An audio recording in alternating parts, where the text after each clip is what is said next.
Hey everyone, welcome to West Coast Muscle Saws. Doing a little testing on some fuel today, and want to show a few items I use for testing tools and different things.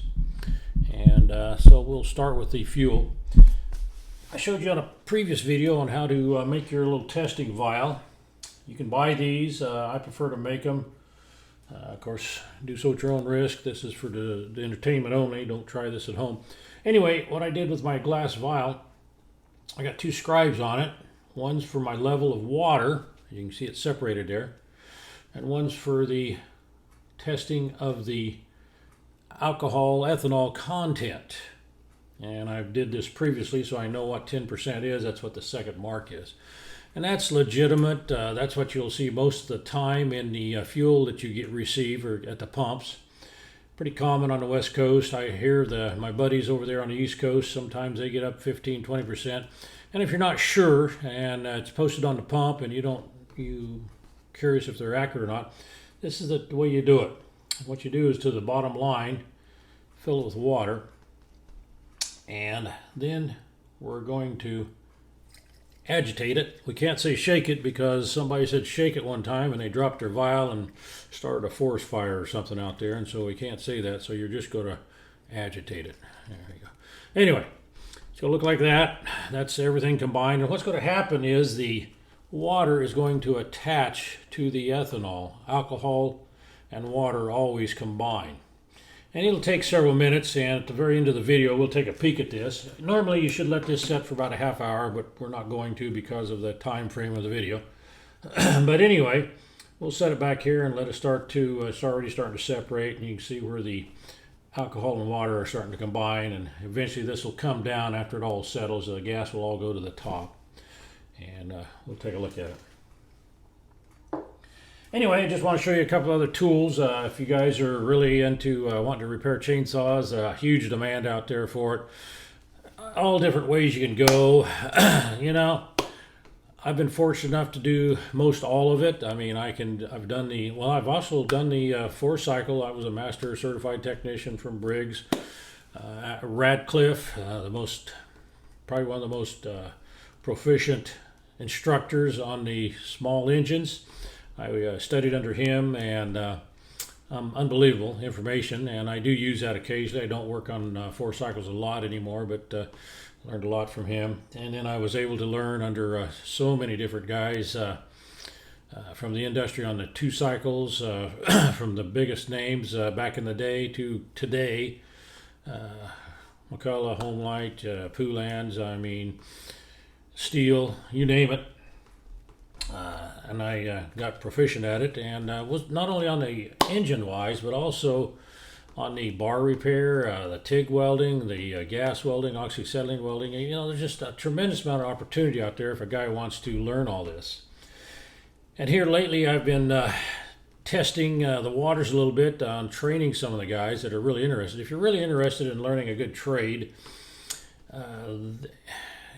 you'll have a lifetime of repair. There is millions and millions, if not more, 2-cycles, 4-cycles out there. They're not going to go away. EPA's going to put the squeeze on a lot of it, but guys aren't going to turn loose their chainsaws. You know that.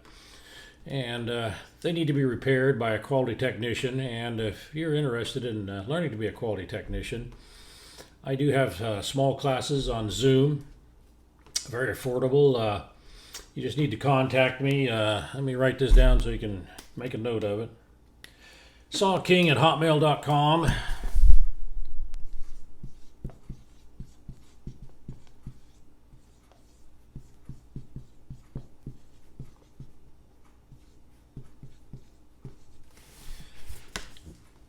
SawKing@hotmail.com.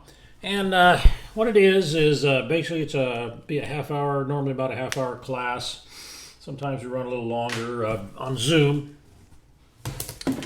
And what you need to do is have a list of things that you're interested in, whatever you're interested in doing. If you're interested in doing the bar repair, make notes of it, questions you've got, what kind of welding rod, hard facing rod, oxyacetylene, TIG welding, wire welding. I've wire welded the bars before, and the straightening process. You've got to have a real desire to do this and know that you're going to have to get a few pieces of equipment to make it all happen. but unbelievable amount of work out there, straightening the bars, repairing the bars, welding them, grooving them, cutting the groove down the middle, and all aspects. Processor bars. Those bars are $300, $400, $500 per bar. The guy puts a bend in one. Well, that's a $500 bar. What do you do with it? Well, if you got the scissor press and a little bit of knowledge, you can straighten that right out. Usually takes, short time, 5-10 minutes to, you might spend a half hour working on a bar, getting it straightened out. You can charge good money for that. That's $100 to $150 job, saving the guy $400 or $500 on a bar. The processor bars for the smaller saws, that's, you charge a little less for those, but it's all good money on it. The chain grinding, you can get set up and do professional chain grinding. Guys will send you chains everywhere. That's just part of it. I mean, then there's the actual chainsaw repair. If you get into the modifications, lots of work there. I always try to tell the guys, they really want to do a good professional job. It's not how loud you can make that chainsaw. It's how more performance you can get out of that saw and make it a long life chainsaw. I've had guys do modifications here on the West Coast. That saw just take off like a rocket for about 10-15 minutes and it scatters. You don't want that. You want these saws to run good. Top handle saws, good work there. If you want to do some of that work on your own, you got a saw company. You can get hold of Chainsaw Guy, Saw King at hotmail.com. Let's look at a couple of old vintage tools here. A lot of guys got this little tool. It's a punch. It's spring loaded. And the way it works, if you're trying to get a very centered, when you're removing broken off screws, it's hard to have a regular punch and a hammer and trying to peen on it and try to get it right. This one here, you just hold it against it, apply a little pressure, pops, gives a perfect one every time. Snap on, I can't remember, 12, 15 bucks, something like that. Oh, that tool, by the way, you won't see these anymore. It's a clutch tool for an 075, 045 Stihl, vintage. It's the only way you can get the clutch off. Very great tool.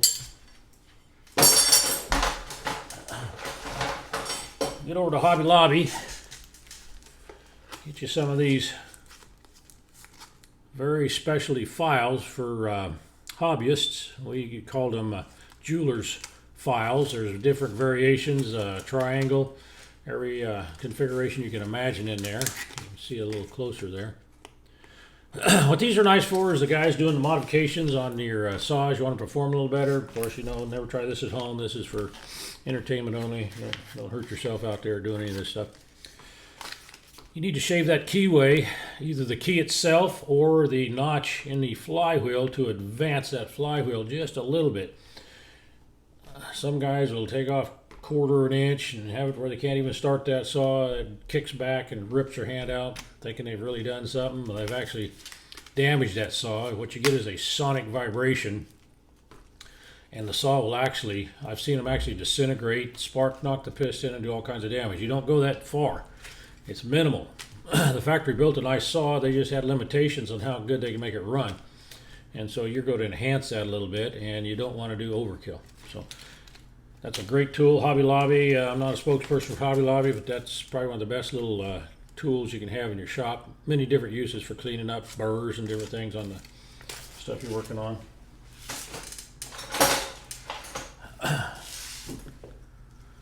Nose pliers. Yeah, you stick them up there. Doctors use them. Super great for working on connector boots on spark plugs.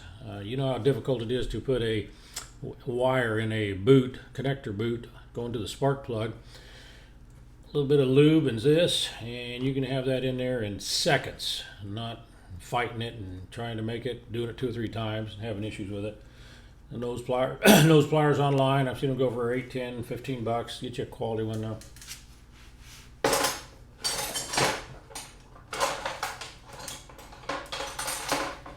You've seen this one before. This is my modified screwdriver.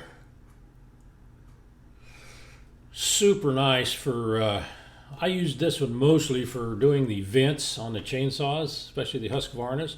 You don't have to tear down the whole chainsaw to get that vent out. You can actually loosen up the motor mounts, get a little movement in there where you can see, especially on your older saws, the vent.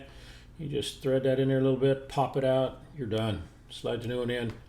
5-minute job.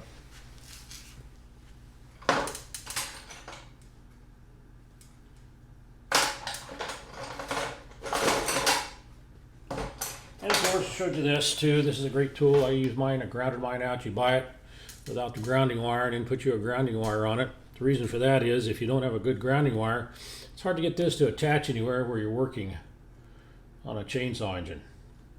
So you use the grounding wire, and then this can go anywhere. And then you hook this up to a good ground, scrape the cylinder, and get a good ground on it. Works beautiful.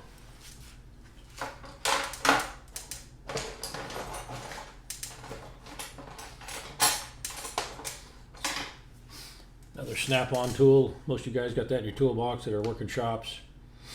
Great tool.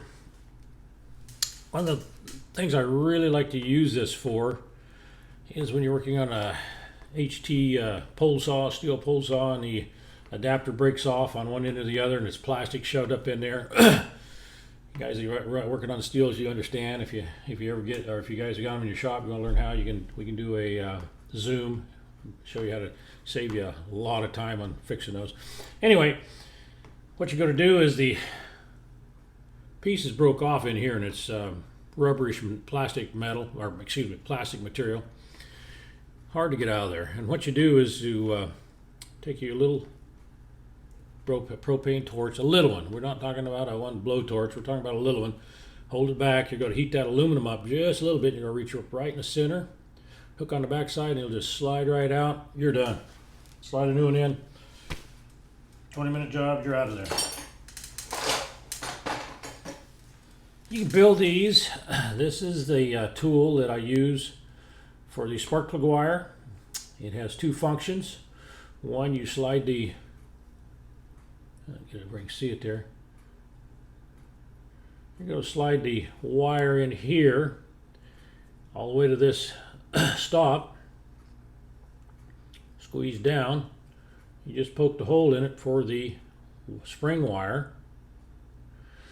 And then you're going to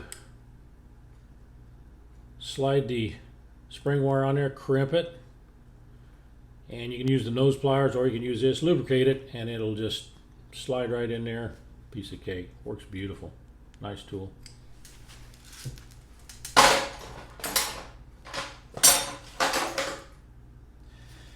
Stihl makes these. You may be able to get them on snap-on. I don't know. It's not a true screwdriver. It's a blunted or dulled screwdriver. This is just fabulous for working on the small wires and stuff in a Stihl. If you've worked on many Stihls, you know they're very difficult to get the wiring in its little harness area. You can actually push on the wire without damaging it. It's not sharp. You can reroute that wiring. Stihl is known for having a difficulty.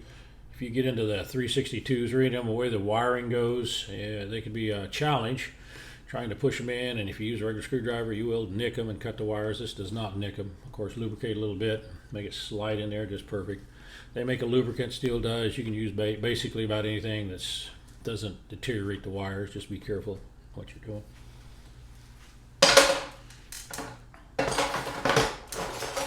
This was just a great tool. I think I've showed you before. I've had it for years. It's a light with all kinds of attachments, and you can actually shine it in dark parts of the saw or parts of the engine or whatever. It's got a flexible one. It's got a fixed one. Let me show you the flexible light here. It's LED. Hooks up to the battery. Got the little battery pack there. That goes into, screws on the end of it. There's the light bulb.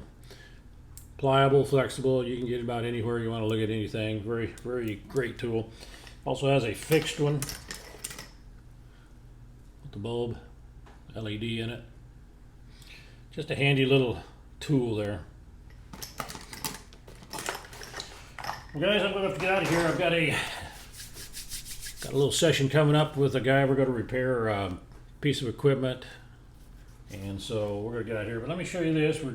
It hasn't set quite long enough. It's still starting to separate, but you can see the level, and it's going to come down a little bit. I've already tested this gas. I know what it is. And that level is going to come down. You're going to see those bubbles dissipate. It takes about a half hour, 45 minutes for it to settle, and you'll get an accurate reading of how much alcohol you have in your fuel. It's very good to know that. All right, guys, we'll catch you later. Like I said, if you want to get on some Zoom training, get a hold of Chainsaw Guy. I'll give you my phone number. You can text me, and just text. You don't have to call, and I'll get back with you. 541-680-3732. All right, guys, have a great day out there. Keep that equipment going. Keep that chain sharp, and we'll be talking to you later.